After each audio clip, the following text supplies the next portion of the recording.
నమస్కారాలండి. మనిషి యొక్క జీవన విధానానికి కొన్ని సందర్భాలలో గురువులు అనేవారు ఖచ్చితంగా అవసరమే. కానీ అలాగే కొన్ని సందర్భాలలో మధ్యవర్తులు గాని, పెద్ద మనుషులు గాని ఉండవలసి వస్తుంది. అయితే ఆ పెద్ద మనుషులకు ప్రత్యేకమైన జ్ఞానం అనేది వేరే ఉండదు సుమా. ఈ పక్షం వారికి, ఆ పక్షం వారికి అంటే ఇరు పక్షాల వారికి అలాగే పెద్ద మనిషికి కూడాను ఒకే విధమైన జ్ఞానమే ఉంటుంది. అయితే అట్టి జ్ఞానాన్ని మనమే ఘరానా కోసం, గెలుపు కోసం మూలలను పెట్టి 3 ముసుగులు వేస్తాము. అలా ముసుగులేసి ఇక గెలుపు కోసం, ఘరానా కోసం శతకోటి ప్రయత్నాలు చేస్తూ ఉంటాము. పెసరచేలో పోగొట్టుకుని పప్పుకొండలు ఎత్తుకున్నట్టు, చుట్ట చెవులో పెట్టుకుని ఇల్లంత ఎతికినట్లు. చుట్ట అంటే మర్చిపోయి, కానీ విధి విధానమో లేక మరొకటో కానీ సత్య అసత్యాలు అనేవి మానవులతో ఆడుకుంటూ ఉంటాయి. ఇక అసత్యం పక్షం వారు వారి తప్పు అని తెలిసి గెలుపు కోసం కుయత్న ప్రయత్నాలన్నీ చేస్తూ లంచాలు, దొంగ సాక్ష్యాలు, భయపెట్టడాలు, దెబ్బలాటకు రావడాలు, మాటల గారడీలు చేయడాలు, నమ్మించడాలు, ఈ విధంగా అవతల పక్షం వారిని ఓడించి మాదే న్యాయము అని నమ్మించుటకై ఈ విధంగా లోకాన ఎందరెందరూ ఏవేవో చేస్తూ ఉంటారు. అయితే అసలు విషయానికి వద్దాము.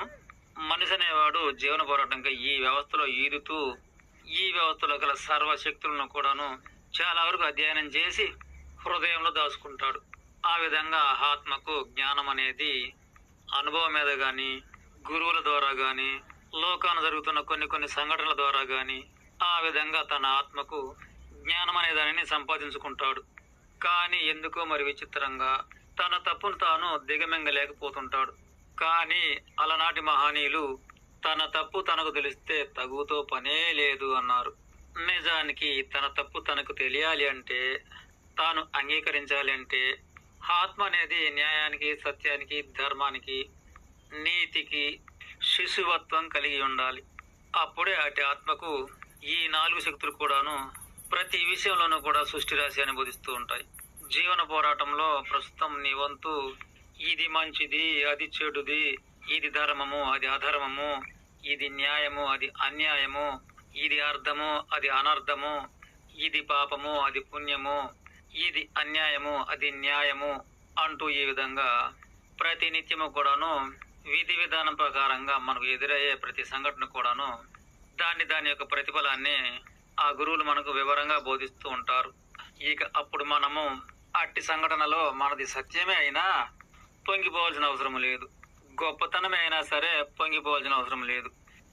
అలాగే తప్పు అయితేనేమో ఈ 4 గురువులు ఉన్నారే, ఈ 4 గురువులు ప్రస్తుత సమయంలో తప్పు అనేది నిన్ను వాడుకుంది కనుక నీవు దానిని గెలిపించుటకై నీవు మూర్ఖుడివి కాకు. అమాయకంతో నీవు అది నీవంత అనుకుంటున్నావు, కానీ కానే కాదు. అది తప్పే. విచిత్రంగా అది నేడు నా పక్కకు వచ్చి నన్ను తనకై వాడుకుంది. అది నాదిగా నన్ను నమ్మించింది, కానీ నిజానికి అది నీది కాదు అంటూ ఈ 4 గురువులు కూడాను నీకు హితవు బోధిస్తూ ఉంటారు. ఈ విధంగా నీకు ఆ 4 గురువులు కూడాను నీకు ఆ విధంగా ఆత్మజ్ఞానమును బోధిస్తూ ఉంటారు.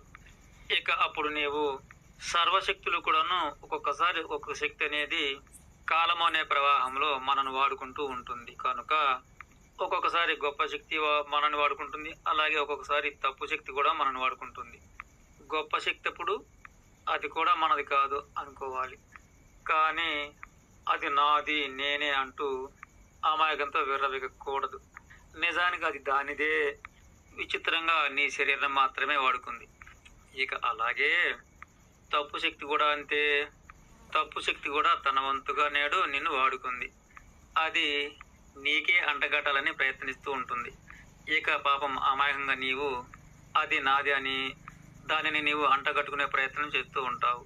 నీ ఆత్మ అనేది ఆ 4 గురువులు చెప్పే ప్రతి విషయాన్ని కూడాను శ్రద్ధగా గమనించి అట్టి మార్గాన్నే నీవు నడుచుకోగలిగితే నిజానికి సృష్టి ధర్మంగా నీవు తప్పుకైనా, గొప్పకైనా, మంచికైనా, చెడుకైనా, పాపానికైనా, పుణ్యానికైనా, ధర్మానికైనా, అధర్మానికైనా ఇలా ఏ శక్తులకైనా సరే నీవు వాటికి అంటకుండా ఉండవచ్చును.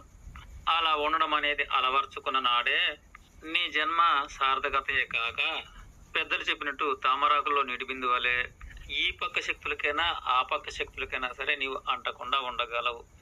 అలా ఉండగలిగిన నాడే నీ జన్మకు పరమార్థం అనేది పొందగలవు. అలా కాక నాకు ధనబలం ఉంది, జనబలం ఉంది, డబ్బు బలం ఉంది, ఖండబలం ఉంది, ఆస్తి బలం ఉంది, అండబలం ఉంది అనుకుంటూ సృష్టిధర్మంగా అధర్మం అనేది నిన్ను వాడుకున్న నాడు ఆ ధర్మాన్నే నేను అనుకొని ఇక నీవు ఆ అధర్మాన్నే గెలిపించే ప్రయత్నం చేస్తే మాత్రం అంతకన్నా జన్మ వ్యర్థమయ్యే కర్మ వేరే ఏమీ ఉండదు. నిజానికి నీ తప్పును నువ్వు ఒప్పుకున్నప్పుడే ఈ మానవ వ్యవస్థలో చాలా చాలా గొప్పవాడిగా పొగడబడతావు. ఇది సత్యము. అలా కాక తప్పునే గొప్పగా చూపుదామనే ప్రయత్నం చేస్తే మాత్రం నీకు ఎన్ని బలాలున్నా సరే, నీవు ఎన్ని కుయత్నాలు చేస్తున్నా సరే, నీవు మహా తప్పువాడిగా నిన్ను నువ్వు దిద్దుకోబడతావు. నా జీవన ప్రయాణంలో ఈ జన్మ అనేది విధి విధానం ప్రకారంగా సర్వశక్తులను ఆచరించుకుంటూ వస్తూ నేడు ఈ తప్పు అనే శక్తిని కూడాను నా వంతు విధి విధానంగానే ఆచరింపబడింది కనుక ప్రస్తుతం ఈ కాలాన నా ఈ జన్మతో తప్పు కర్మను ఆచరింపబడింది. రేపు మరలా ఈ విశ్వంలో గల సర్వశక్తులలో ఏ శక్తిని ఆచరిస్తానో ఆ విధి అప్పగించిన బాధ్యతగా నిర్వర్తించక తప్పదు కదా. కనుక నేడు మాత్రమే నేను తప్పువాడిగా నడుచుకోవాల్సి వచ్చింది. నిన్నటి వరకు వేరే నడుచుకున్నాను కదా, ఇక రేపటి నుంచి కూడాను వేరే నడుచుకోవాల్సి వస్తుంది కదా. కనుక నేటి నా వంతు కర్మ తప్పుదే నా జన్మ సాక్షిగా అంగీకరిస్తున్నాను. ఆ విధంగా తప్పును తప్పుకి అప్పగించితే నీవు ఖచ్చితంగా ఆ తప్పు నుండి తప్పించుకోబడతావు. ఆ విధంగా దాని నుండి నీవు తప్పించుకున్నావు గనక ఇక నిన్ను ఖచ్చితంగా గొప్పవాడిగానే జీవాత్మలలో గల పరమాత్ముడు అంగీకరిస్తాడు. ఇది ఎంతమందికి అర్థమైందో, అర్థం కాకపోతే మరోసారి వినండి. అర్థమే లేదు అనుకుంటే నన్ను క్షమించండి. ఇక